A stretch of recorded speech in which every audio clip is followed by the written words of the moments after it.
नमस्कार, मैं हूं आपके साथ अंजलि। देश के सबसे बड़े न्यूज नेटवर्क टीवी 9 पर आप देख रहे हैं देश का सबसे बड़ा बुलेटिन न्यूज टॉप 9। इसमें हम आपको दिखाते हैं देश दुनिया की तमाम बड़ी खबरें। टॉप 9 में सबसे पहले बात अमेरिकी राष्ट्रपति चुनाव की करेंगे। अमेरिकी राष्ट्रपति चुनाव में वोटों की गिनती पर क्यों हो रहा है विवाद? कहां-कहां आमने सामने आए ट्रंप और बाइडेन के समर्थक, कहां-कहां कानूनी जंग हारे ट्रंप। जंग से जुड़ी हर खबर देखते हैं टॉप 9। यूएस का बिग बॉस कौन? अमेरिका में राष्ट्रपति चुनाव के लिए मतगणना अब भी जारी है। Pennsylvania, Georgia, North Carolina, Nevada और अलास्का में अब भी वोटों की गिनती हो रही है। इन राज्यों के नतीजे अमेरिका का अगला राष्ट्रपति तय करेंगे। अमेरिकी राष्ट्रपति डोनाल्ड ट्रंप ने मेल बैलेट की काउंटिंग रोकने की मांग की है। ट्रंप की चुनाव टीम का आरोप है कि चुनावी धांधली के जरिए जो बाइडेन चुनाव में बढ़त बनाए हुए हैं। ट्रंप की टीम मेल बैलेट में धांधली का आरोप लगा रही है। मौजूदा राष्ट्रपति और रिपब्लिकन पार्टी के उम्मीदवार डोनाल्ड ट्रंप ने कहा कि अगर चुनाव के वैध वोटों की गिनती होती रही तो फिर वो राष्ट्रपति बनेंगे। ट्रंप ने कहा कि अगर अवैध और देर से आए वोटों की गिनती होती है तो बाइडेन की टीम उनकी जीत को चुरा लेगी। राष्ट्रपति चुनाव में डेमोक्रेट उम्मीदवार जो बाइडेन ने कहा कि सभी वोटों की काउंटिंग होगी। बाइडेन ने अपने समर्थकों से शांत रहने की अपील की है। बाइडेन के साथ ही कमला हैरिस ने भी कहा कि सभी वोटों की गिनती होनी चाहिए। ट्रंप सभी वोटों की काउंटिंग का विरोध कर रहे हैं। ट्रंप के सवालों के बीच जो बाइडेन की चुनावी टीम को भरोसा है कि बाइडेन राष्ट्रपति चुनाव में जीत दर्ज करेंगे। बाइडेन की चुनावी टीम ने कहा कि उनके नेता ही अमेरिका के अगले राष्ट्रपति बनेंगे। जॉर्जिया में मतगणना रोकने की मांग को लेकर कोर्ट पहुंची ट्रंप की टीम को झटका लगा है। कोर्ट ने ट्रंप की याचिका को खारिज कर दिया है। जॉर्जिया में 16 इलेक्टोरल वोट हैं। जॉर्जिया में ट्रंप की बढ़त लगातार घट रही है। मिशिगन में ट्रंप कैंपेन की ओर से दायर किए गए मुकदमे को खारिज कर दिया गया है। ट्रंप की टीम ने मिशिगन में वोटों की गिनती तत्काल रोकने की मांग की थी। मिशिगन में बाइडेन ने 1.5 लाख वोटों से जीत हासिल की है। मिशिगन में 16 इलेक्टोरल वोट हैं। अगर राष्ट्रपति डोनाल्ड ट्रंप चुनाव हारते हैं तो 28 साल बाद ऐसे पहले राष्ट्रपति होंगे जो दूसरे कार्यकाल के लिए व्हाइट हाउस नहीं पहुंच पाएंगे। इससे पहले साल 1992 में जॉर्ज H.W. बुश दूसरे कार्यकाल के लिए जीत हासिल नहीं कर पाए थे। मतगणना के बीच जो बाइडेन ने अपनी पार्टी के बराक ओबामा का 12 साल पुराना रिकॉर्ड तोड़ दिया है। बाइडेन अब तक 7 करोड़ 20 लाख से ज्यादा पॉपुलर वोट हासिल कर चुके हैं। 2008 में ओबामा को सबसे ज्यादा 6 करोड़ 94,98,516 वोट मिले थे। तो वहीं अमेरिका की सड़कों पर क्यों मचा है बवाल? दुनिया के सबसे पुराने लोकतंत्र पर क्या है लोगों का भरोसा कम हो रहा है? ट्रंप और बाइडेन समर्थक क्यों आमने सामने आ गए? चीन ने अमेरिका के चुनावों का क्यों उड़ाया मजाक? देखते हैं अमेरिका में राष्ट्रपति चुनाव की काउंटिंग पर हो रहे हंगामे से जुड़ी खबर टॉप 9 सड़क पर संग्राम में। मतगणना को लेकर चल रही तनातनी के बीच अमेरिका के कई शहरों में लोग सड़क पर उतर आए हैं। कई राज्यों में ट्रंप समर्थक और विरोधियों ने हिंसक प्रदर्शन किया। हिंसा के मामले में अब तक 60 से ज्यादा लोगों को गिरफ्तार किया जा चुका है। अमेरिकी राष्ट्रपति चुनाव की मतगणना के बीच तल्खी बढ़ रही है। न्यूयॉर्क में सड़क पर उतरे प्रदर्शनकारियों की पुलिस से झड़प हो गई। जो बाइडेन के समर्थक के प्रदर्शनकारी हर वोट की काउंटिंग की मांग कर रहे थे। अमेरिका में चुनावी नतीजों के बीच कई शहरों में विरोध प्रदर्शन और आगजनी की घटनाएं हुई। न्यूयॉर्क के लोअर मैनहट्टन में प्रदर्शनकारियों की पुलिस से भिड़ंत हुई। ट्रंप समर्थकों ने एक गली में आग लगा दी। न्यूयॉर्क डेमोक्रेट्स के प्रभुत्व का इलाका है। फिलाडेल्फिया में ट्रंप समर्थक और ट्रंप विरोधी प्रदर्शनकारी आमने सामने आ गए। यहाँ ट्रंप के समर्थन और विरोध में रैली निकाली जा रही थी। हालांकि पुलिस की चौकसी के कारण प्रदर्शनकारियों के बीच झड़प नहीं हुई। अमेरिका के पोर्टलैंड में ट्रंप के खिलाफ जोरदार प्रदर्शन हुआ है। काउंटिंग रुकवाने की कोशिश पर लोग भड़क गए। प्रदर्शनकारियों ने जबरदस्त तोड़फोड़ की है। हिंसा बढ़ने की आशंका के चलते पोर्टलैंड में सुरक्षा बढ़ाई गई है। अतिरिक्त फोर्स तनाव वाले इलाकों में तैनात की गई है।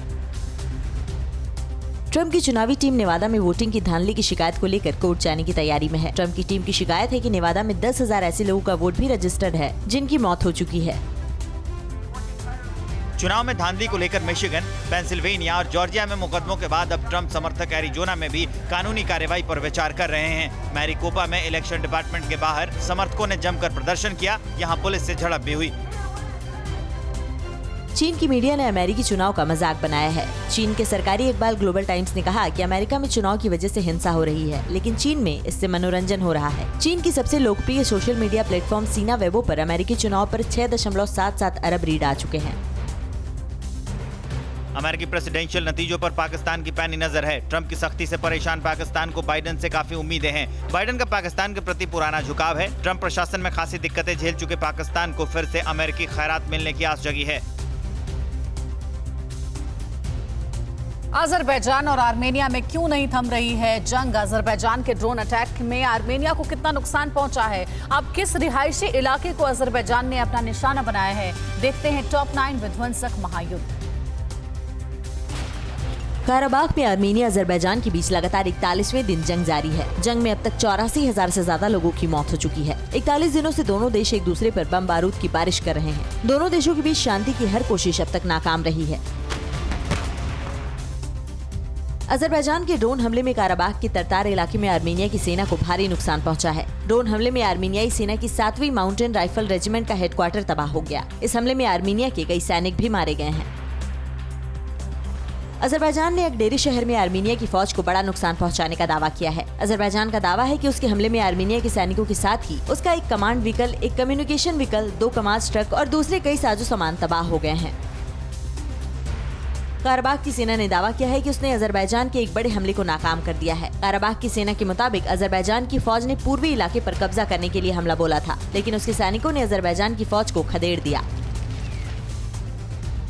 आर्मेनिया की सेना ने काराबाग में कई इलाकों पर फिर से कब्जा कर लिया है। यहाँ आर्मेनिया की सेना ने अजरबैजान की आर्मी को पीछे ढकेल दिया है। नए इलाके जीतने के बाद आर्मेनिया के सैनिकों ने इन इलाकों में अपने देश का झंडा फहराया। अजरबैजान की सेना लगातार स्टेपनकट पर मिसाइल अटैक कर रही है। रिहायशी इलाकों को निशाना नहीं बनाने की सहमति के बाद भी अजरबैजान स्टेपनकट को निशाना बना रहा है। अजरबैजान के हमले में स्टेपनकट में भारी तबाही हुई है। अजरबैजान और आर्मेनिया के बीच हवाई हमले भी नहीं रुक रहे हैं। अजरबैजान का साथ दे रहे तुर्की के रक्षा मंत्रालय के मुताबिक एक और आर्मेनियाई Su-25 जेट को मार गिराया गया। अजरबैजान ने अब तक आर्मेनिया के 7 फाइटर जेट को तबाह करने का दावा किया है। अजरबैजान ने आर्मेनिया पर जंग में आतंकियों के इस्तेमाल का आरोप लगाया है। अजरबैजान का कहना है कि आर्मेनिया ने अपनी कठपुतली काराबाग की सरकार को बचाने के लिए आतंकियों को जंग लड़ने के लिए भेजा है। अजरबैजान को इजराइल के हथियार बेचने से आर्मेनिया नाराज है। आर्मेनिया ने इजराइल की तुलना हिटलर के नाजी जर्मनी से की है। आर्मेनिया ने कहा इजराइल जल्द से जल्द अजरबैजान को दी जा रही मदद को रोके।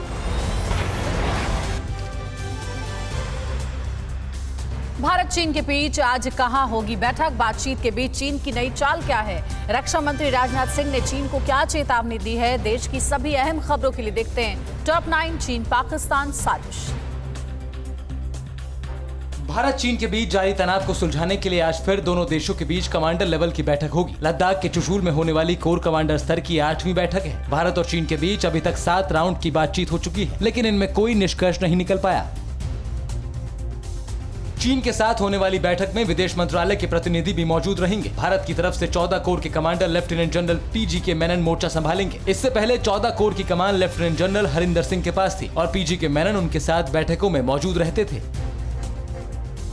बातचीत के बीच चीन की खुराफात जारी है। फिंगर 4 पर कब्जे के लिए नई चाल चली गई है। भारतीय सेना के सामने रखा गया है नया प्रपोजल। कहा गया कि फिंगर 4 तक दोनों देशों की सेना करेंगी पेट्रोलिंग। फिंगर 5 पर चीन और फिंगर 3 पर रहेगी भारतीय सेना। 29 अगस्त की रात को भारतीय सेना से पिटने के बाद चीनी सेना बैकफुट पर है। पिछली बार कोर कमांडर की बैठक में ये साफ नजर आया था, लेकिन चीन अब भी इसी बात पर अड़ा है कि जब तक भारत पैंगोंग के दक्षिण इलाके से अपनी सेना नहीं हटाता, तब तक पैंगोंग के फिंगर इलाके में किसी भी तरह की कार्रवाई नहीं होगी। LAC पर चीन के साथ तनाव को लेकर रक्षा मंत्री राजनाथ सिंह ने भी चीन को सीधी चेतावनी दी है। उन्होंने कहा कि हम किसी को भी भारत की सीमाओं की अखंडता को तोड़ने नहीं देंगे। उसके लिए हमें चाहे कितनी भी बड़ी कीमत क्यों न चुकानी पड़े। हम मामले का हल शांति से चाहते हैं, पर सीमाओं की अखंडता के साथ कोई समझौता मंजूर नहीं होगा। बंगाल की खाड़ी में जारी मालाबार एक्सरसाइज का आज अंतिम दिन है। भारत, अमेरिका, जापान और ऑस्ट्रेलिया के ऑपरेशन कीन स्वाड युद्धाभ्यास का मकसद है कि समंदर में चीन की दादागिरी खत्म करना। गौरतलब है कि चीन सिर्फ भारत और ताइवान से नहीं उलझ रहा, बल्कि वो जापान के द्वीपों पर भी कब्जे में जुटा है। चीन की शह पर पाकिस्तानी सेना भारत पर हमले की रणनीति में जुटी है। आर्मी चीफ बाजवा ने रावलपिंडी हेडक्वार्टर में रात भर हमले की रणनीति बनाई। पाकिस्तान में अंदरूनी हालातों की वजह से बाजवा पर बहुत प्रेशर है। वो आवाम का ध्यान हटाने के लिए जंग छेड़ सकता है। पाकिस्तान जम्मू कश्मीर में बड़े हमले की साजिश में जुटा है। 3 महीने के भीतर दूसरी सुरंग मिली है। पाकिस्तान इंटरनेशनल बॉर्डर पर सुरंग के रास्ते आतंकियों को इस तरह भेजने की फिराक में है। बॉर्डर पर मिली सुरंगों को बनाने का तरीका एक जैसा था। और अब राष्ट्र की खबरें देखेंगे। कोरोना महामारी की वजह से बंद कॉलेज खोलने के लिए UGC ने जारी की नई गाइडलाइंस। रक्षा मंत्री राजनाथ सिंह की पाकिस्तान को खुली चेतावनी। असम मिजोरम सीमा पर क्यों तैनात होंगे केंद्रीय सुरक्षा बल? किसने कहा भारत में POK के शामिल होने से पहले दोनों देशों में सीमा विवाद का समाधान नहीं होगा? देश की सभी बड़ी खबरों के लिए देखते हैं टॉप 9 राष्ट्र। कोरोना महामारी की वजह से पिछले 7 महीने से बंद यूनिवर्सिटी और कॉलेज को खोलने के लिए यूजीसी ने नई गाइडलाइंस जारी की हैं। यूजीसी की जारी गाइडलाइंस के मुताबिक कंटेनमेंट जोन को छोड़कर शिक्षण संस्थानों को खोला जा सकता है। क्लासेस का साइज छोटा होना चाहिए। हॉस्टल में रूम शेयरिंग की इजाजत नहीं होगी। कृषि कानूनों को लेकर पीएम मोदी ने बड़ा बयान दिया है। पीएम ने कहा कि कृषि क्षेत्र में सुधारों ने किसानों के साथ भागीदारी की नई संभावनाओं को खोला है और भारत शीघ्र ही एग्रीकल्चर एक्सपोर्ट के बड़े केंद्र के रूप में उभरेगा। भारत को वैश्विक आर्थिक विकास का इंजन बनाने के लिए जो भी करना होगा वो किया जाएगा। आतंकवाद को लेकर रक्षा मंत्री राजनाथ सिंह ने पाकिस्तान को सख्त चेतावनी दी है। राजनाथ सिंह ने कहा कि हमारे जवान अब सीमा पार जाकर भी आतंकी ठिकानों को नष्ट कर रहे हैं, जिससे पाकिस्तान का आतंकी मॉडल धीरे धीरे ध्वस्त हो रहा है और उसी बौखलाहट में पाकिस्तानी सेना हमारे इलाकों में गोलाबारी कर रही है। गिलगित बाल्टिस्तान को पाकिस्तानी प्रांत बनाने के इमरान खान के ऐलान पर राजनाथ सिंह ने पलटवार करते हुए कहा कि गिलगित बाल्टिस्तान भारत का हिस्सा है और पाकिस्तान पीओके से अपना अवैध कब्जा तुरंत खाली करे, क्योंकि जब तक पीओके का विलय भारत में नहीं होगा तब तक भारत पाकिस्तान के बीच सीमा विवाद का पूर्ण समाधान नहीं निकलेगा। जम्मू कश्मीर में ऑपरेशन क्लीन से डरे आतंकी अब निर्दोष नागरिकों को निशाना बना रहे हैं। आतंकियों ने अवंतीपोरा में दुकानदार की गोली मारकर हत्या कर दी, तो वहीं पुलवामा में सूमो ड्राइवर को गोली मारकर फरार हो गए। घायल सूमो ड्राइवर मोहम्मद असलम की हालत गंभीर बनी हुई है।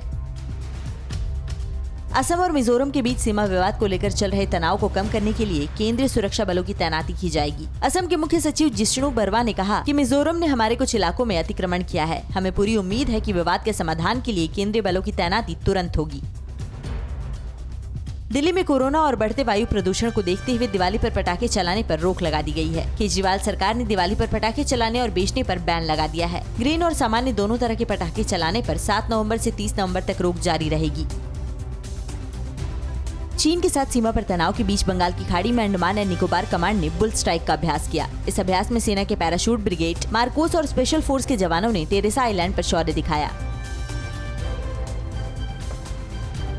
और अब देखेंगे बिहार चुनाव की खबरें। बिहार में तीसरे चरण में कहां-कहां होना है मतदान, तीसरे चरण के मतदान में किन-किन दिग्गजों की किस्मत दांव पर और नीतीश के किस बयान पर शुरू हुआ विवाद। बिहार विधानसभा चुनाव से जुड़ी सभी बड़ी खबरें देखिए टॉप 9 बैटल ऑफ बिहार में। बिहार विधानसभा चुनाव के तीसरे चरण के लिए मैदान तैयार है। तीसरे और आखिरी चरण में 15 जिलों की 78 सीटों पर 7 नवंबर को मतदान होना है। मतदान को देखते हुए सुरक्षा के पुख्ता इंतजाम किए गए हैं। तीसरे चरण के मतदान में विधानसभा अध्यक्ष रहे विजय कुमार चौधरी के साथ ही 3 मंत्रियों की किस्मत दांव पर है। मुखिया से विधायक बनने के लिए मैदान में उतरी रितु जायसवाल, लवली आनंद और अशोक चौधरी जैसे नेताओं की किस्मत भी दांव पर लगी है। तीसरे चरण के मतदान में बिहार के मंत्री महेश्वर हजारी, मदन सहनी, विनोद नारायण झा के साथ ही जेडीयू के वरिष्ठ नेता अब्दुल बारी सिद्दीकी, वीआईपी पार्टी के नेता मुकेश सहनी जैसे दिग्गजों की किस्मत भी दांव पर लगी है। तीसरे चरण में जेडीयू की सबसे ज्यादा सीटें दांव पर हैं। 2015 विधानसभा चुनाव में तीसरे चरण की 78 सीटों में से जेडीयू ने 22 सीटें जीती थीं। 2015 में आरजेडी को 21, बीजेपी को 20 और कांग्रेस को 11 सीटें मिली थीं। बिहार विधानसभा चुनाव के तीसरे चरण के चुनाव को देखते हुए मोतिहारी जिले से सटे सभी सीमावर्ती इलाकों को सशस्त्र सीमा बल के जवानों ने सील कर दिया है। ये इलाके नेपाल से लगते हैं। बिहार वासियों के नाम पीएम मोदी ने चिट्ठी लिखी है। पीएम ने 4 पन्नों की अपनी चिट्ठी में बिहार में ईज ऑफ लाइफ बढ़ाने की बात कही है। पीएम ने बिहार में गैस बेस्ड इकोनॉमी को विकसित करने की बात भी कही है। पूर्णिया में बिहार के सीएम नीतीश कुमार ने ये कहा कि ये मेरा आखिरी चुनाव है। नीतीश ने कहा कि अंत भला तो सब भला। नीतीश कुमार ने पहली बार अपने सियासी भविष्य को लेकर इतनी बड़ी बात कही है। नीतीश 15 सालों से बिहार के मुख्यमंत्री हैं और ये मेरा अंतिम चुनाव है। अंत भला तो सब भला। आरजेडी नेता तेजस्वी यादव ने कहा कि नीतीश कुमार ने राजनीति से संन्यास की बात कहकर हमारी बात पर मुहर लगा दी है। तेजस्वी ने कहा कि हमने पहले ही कहा था कि नीतीश अब थक चुके हैं। नीतीश कुमार के आखिरी चुनाव वाले बयान पर जेडीयू ने सफाई दी है। जेडीयू ने कहा कि बिहार की जनता जब तक चाहेगी नीतीश कुमार काम करते रहेंगे। जेडीयू ने कहा कि नीतीश राजनीति से रिटायर नहीं हो रहे। यूपी में किस बाहुबली विधायक के घर चला बुलडोजर, जान जोखिम में डालकर सेल्फी लेने वालों के लिए सावधान करने वाली खबर। सरकारी नौकरी के नाम पर ठगने वाला गैंग का पर्दाफाश। कोलकाता हाईकोर्ट ने पटाखे जलाने पर लगाया है बैन। अन्य राज्यों से जुड़ी सभी अहम खबरें देखिए टॉप 9 अन्य राज्य में। यूपी में भूमाफियाओं के अवैध कब्जे के खिलाफ चल रहे ध्वस्तीकरण अभियान में बाहुबली विधायक विजय मिश्रा के प्रयागराज स्थित मकान को पीडीए ने ढहा दिया। ढहाया गया मकान विजय मिश्रा की पत्नी रामलली के नाम पर है, जिसे प्रयागराज विकास प्राधिकरण से बिना नक्शा पास कराए ही बनाया गया था। अगर आप भी खतरनाक जगहों पर सेल्फी लेने के शौकीन हैं तो संभल जाइए, ये खबर आपको सावधान करने के लिए है। एमपी के महू में सेल्फी लेने के चक्कर में महिला गहरी खाई में गिर गई, जिससे मौके पर ही उसकी मौत हो गई। महिला परिवार के साथ जाम गेट घूमने गई थी और सेल्फी लेने के चक्कर में उसका पैर फिसल गया। दिल्ली पुलिस की साइबर सेल ने फेक वेबसाइट के जरिए 27,000 लोगों को ठगने वाले गैंग का पर्दाफाश करते हुए 5 ठगों को गिरफ्तार किया है। फर्जी वेबसाइट के जरिए सरकारी नौकरी का झांसा देकर लोगों से पैसे जमा कराते थे और पैसा आने के बाद में नंबर बंद कर देते थे। गिरफ्तार ठगों के पास से 49 लाख रुपए और 3 लैपटॉप बरामद हुए हैं। यूपी सीएम योगी आदित्यनाथ की नई फिल्म सिटी बनाने के ऐलान पर सीएम उद्धव ठाकरे ने पलटवार करते हुए कहा कि बॉलीवुड को बदनाम करने की साजिश रची जा रही है। कुछ लोग कह रहे हैं कि मुंबई से फिल्म सिटी यूपी ले जाएंगे। हम ये कतई बर्दाश्त नहीं करेंगे और इस नई साजिश को नाकाम करेंगे। कलकत्ता हाई कोर्ट ने बंगाल में काली पूजा, दीपावली, कार्तिक पूजा और छठ पूजा के दौरान पटाखे फोड़ने पर पूरी तरह से रोक लगा दी है। कोर्ट ने राज्य में पटाखों की खरीद बिक्री पर भी बैन लगा दी है। हाई कोर्ट ने जनहित याचिका पर सुनवाई करते हुए पटाखे फोड़ने और बेचने पर रोक लगाई है। दिल्ली में कोरोना ने फिर रफ्तार पकड़ ली है। पिछले 24 घंटे में कोरोना के 7,000 नए मरीज सामने आए हैं, जिनमें 66 लोगों की मौत हुई है। इनको मिलाकर दिल्ली में कोरोना का आंकड़ा 4,16,000 के पार पहुंच गया है। राजधानी में कोरोना से अब तक 6,769 लोग दम तोड़ चुके हैं। यूपी की योगी सरकार ने सरकारी कर्मचारियों को दिवाली पर बोनस देने का ऐलान किया है। बोनस का 25% हिस्सा कर्मचारियों को तुरंत दिया जाएगा, जबकि 75% हिस्सा उनके पीएफ खाते में डाल दिया जाएगा। राज्य के 15 लाख सरकारी कर्मचारियों को इसका फायदा मिलेगा। हरियाणा विधानसभा ने प्राइवेट सेक्टर में स्थानीय लोगों को 75% आरक्षण देने का बिल पास कर दिया है। बिल में 50,000 रुपए से कम वेतन वाली नौकरियों में स्थानीय लोगों को 75% आरक्षण देने का प्रावधान है। ये प्रावधान निजी कंपनियों, सोसाइटीज और ट्रस्ट पर लागू होगा। महाराष्ट्र में पुणे में बिना मास्क पहने कार चालक को रोकना पुलिसकर्मी को महंगा पड़ा। बिना मास्क पहने ड्राइवर को सिपाही ने जैसे ही रोकने की कोशिश की, उसने रफ्तार बढ़ा दी और सिपाही को बोनट पर घसीटते हुए करीब 500 मीटर दूर तक ले गया। पुलिस ने कार ड्राइवर के खिलाफ केस दर्ज कर लिया है। धुआं धुआं सा ये शहर क्यों दिखता है, सुना है बाजार में धुएं का सामान बिकता है। ये दिवाली सिर्फ दिए वाली।